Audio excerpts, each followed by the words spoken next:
Assalamualaikum warahmatullahi wabarakatuh. Perkenalkan, nama saya Gebi Sriwahyuni dengan NIM akhir 120 dari kelas Agroekoteknologi C.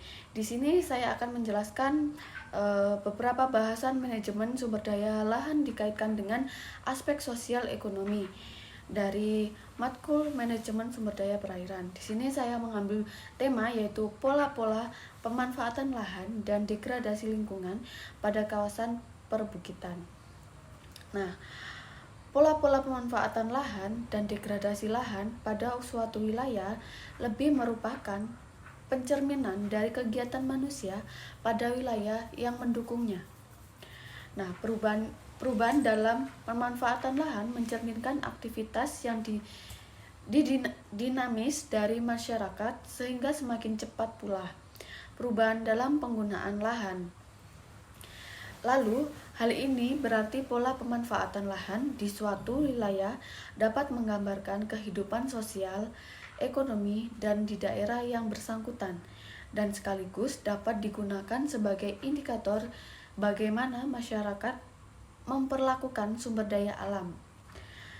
Di samping itu, kualitas pemanfaatan lahan pada suatu tempat sangat tergantung kepada kombinasi antara pola pemanfaatan dengan keterbatasan geobiofisik dari wilayah tersebut. Hal ini memberi gambaran bahwa keinginan manusia untuk memberikan kehidupan ekonomi tidak berarti manusia boleh mengorbankan kelestarian lingkungan tersebut.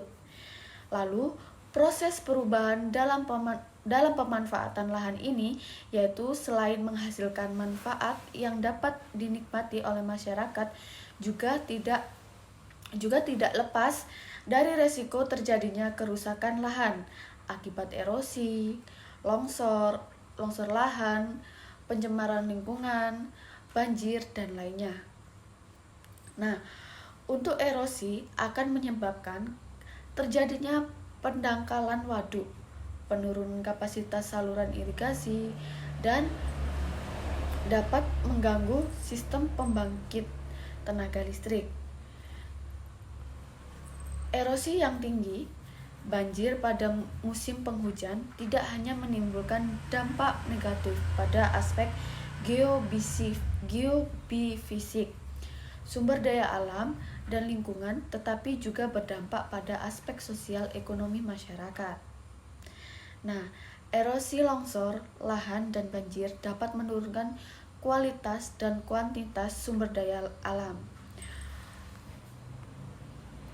Produksi pertanian, perikanan, dan penggunaan sumber daya lahan yang berkaitan dengan air akan menurun.